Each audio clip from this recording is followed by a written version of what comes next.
Olá! Hoje a gente vai mergulhar numa coletânea científica super interessante, A Ciência em Foco, volume 15. E fica a pergunta, o que será que um caso raro de neurologia tem a ver com a história da contabilidade ou com uma crise migratória? Pois é, vamos descobrir juntos. São 7 capítulos, cada um funcionando como uma janela diferente para o nosso mundo. A ideia aqui é justamente mostrar que a ciência é como um grande mosaico. Cada pesquisa, cada estudo é uma pecinha que ajuda a gente a entender a imagem completa da nossa realidade. Então, esse aqui é o nosso mapa. A gente vai dar uma olhada geral na obra, depois vamos passar por 3 grandes temas: saúde, sociedade e a relação da ciência com a comunidade. E no final, a gente amarra tudo isso para entender o quadro geral. Vamos começar então com uma visão geral da obra, para a gente se situar. Bom, a gente está falando de um e-book publicado em 2025 pela Pantanal Editora. A grande sacada dessa coletânea é ser multidisciplinar, ou seja, ela junta pesquisas de áreas que normalmente não conversam muito entre si. E a proposta é justamente essa, mostrar que os grandes desafios de hoje pedem soluções que conectem diferentes saberes. Certo? Agora a gente entra no nosso primeiro grande bloco, o de saúde, que traz 3 perspectivas bem diferentes sobre o tema.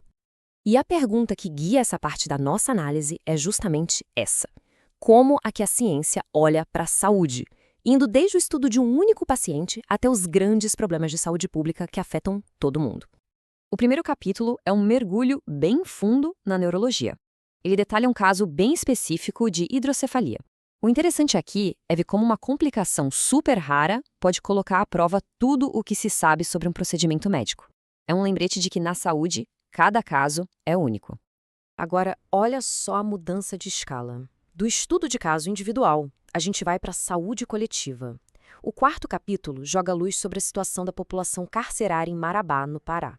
A pesquisa mostra como problemas estruturais, como a falta de saneamento, criam uma verdadeira crise de saúde pública, levantando questões seríssimas sobre direitos humanos.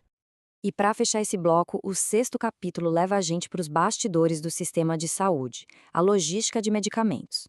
O estudo é quase um manual sobre gestão de qualidade, mostrando como o controle de validade e armazenamento é uma linha de defesa invisível, mas fundamental para a nossa segurança.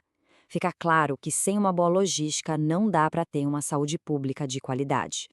Ok, saindo um pouco da área da saúde, vamos agora para um bloco que olha para as nossas dinâmicas sociais, culturais e econômicas. A questão aqui é profunda, né? Como é que essas forças, muitas vezes invisíveis, definem quem somos, como vivemos e como organizamos a nossa sociedade? Vamos ver o que os próximos capítulos nos dizem sobre isso. O segundo capítulo traz um tema que, à primeira vista, pode parecer bem específico: a história da contabilidade. Mas o argumento é genial. Ele defende que entender a origem das partidas dobradas não é só uma curiosidade histórica, é uma ferramenta de estratégia. A lição é que profissionais que entendem o porquê das ferramentas que usam tendem a tomar decisões muito melhores. Do passado para o presente mais imediato, o 5º capítulo analisa o impacto da internet na cultura.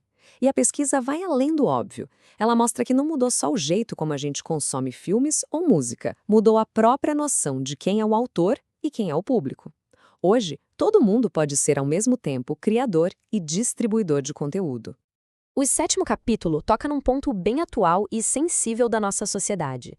O estudo se dedica a analisar como certas ações do Estado podem acabar influenciando a percepção que a sociedade tem sobre os migrantes venezuelanos em Roraima. O foco aqui é entender os efeitos das políticas públicas nesse cenário de crise humanitária. E agora a gente chega num capítulo que eu achei fantástico, porque ele mostra na prática como a ciência pode e deve construir pontos com a comunidade. Olha que ideia legal! Esse capítulo mostra como uma coleção de insetos que poderia ficar trancada num laboratório universitário foi transformada numa ferramenta poderosa de educação e de conexão com as pessoas. É a ciência saindo dos seus muros. E o processo é super direto. Primeiro, a coleção de insetos é organizada cientificamente. Depois, ela é levada para escolas, para eventos, se tornando um material didático, interativo, vivo. E o resultado é incrível. O conhecimento se torna acessível e a universidade cumpre um papel social importantíssimo, se aproximando das pessoas. Bom, e com isso a gente chega ao nosso momento de amarrar todas as pontas, de olhar para o mosaico completo que essa obra nos apresenta.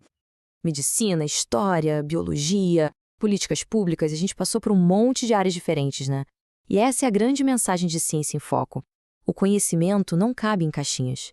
Os problemas complexos que a gente enfrenta hoje só podem ser resolvidos se a gente souber conectar os pontos, se a gente pensar de forma multidisciplinar. E para a gente fechar, fica essa reflexão no ar. Se a gente tivesse que escolher um campo do saber para transformar o futuro, qual seria? A grande lição que essa coletânea parece nos dar é que talvez a pergunta esteja errada. A verdadeira transformação não vem de uma área isolada, mas sim da conexão, do diálogo entre todas elas.